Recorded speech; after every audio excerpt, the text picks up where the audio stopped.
तर hi family, नमस्कार भावांनो. तर आज आपल्या बारक्या भया आलता आज क्वालिटी चेक करायसाठी. तर भावासाठी ओरिजिनल वाळेल मटण आणलं आम्ही, हड्डी चाप वार सगळं घेऊन. तर तुम्ही क्वालिटी मटणाची बघू शकता. हे वार आहे आणि एकदम खोबरे का शिजलं बरं काय.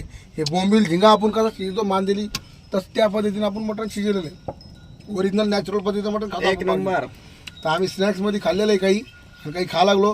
आणि आपल्या जालना जिल्ह्यामध्ये अलर्ट झाली केलेलं आहे की बाबा उन्हातानामध्ये हिंडू नका. त्यासाठी आम्ही आपल्या साऊथ आफ्रिकेच्या झाडाखाली बसलेलो आहे नॅचरल पद्धतीनं. मग इच्छा आहे सगळ्याला की बाबा कोणी आपलं उन्हातानामध्ये बळजबरी हिंडू नका.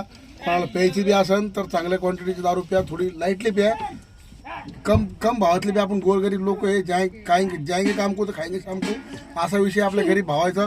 त्या हिशोबाने आपल्या क्वांटिटीमध्ये प्यायची. बर्फ टाकायचा, टरबूज टाकायचं ओरिजिनल पद्धतीनं नॅचरल पद्धतीनं फक्त. आणि आम्ही आज काही तकलीफ आहे आमच्या जीवनामध्ये, त्या हिशोबाने आम्ही आज स्नॅक्समध्ये मटण घेतलेले वाळेल.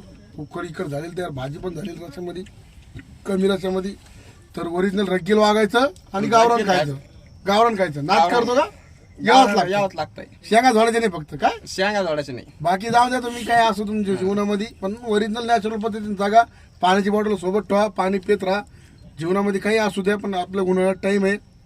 लय हाड उन्हाळा येऊ, 40च्या पुढे गेलेलं आता ह्यावेळेस. तुम्ही तुमच्या पद्धतीने जागायचं कसं जागा व्यवस्थित. भावांना सगळ्याला सॉरी, मनातून काही चुकलं असेल तर. ओरिजिनल रग्गील वागायचं, गावरून खायचं. नाच करतो का यावंच लागतं. शेंगा धोडायचं नाही फक्त.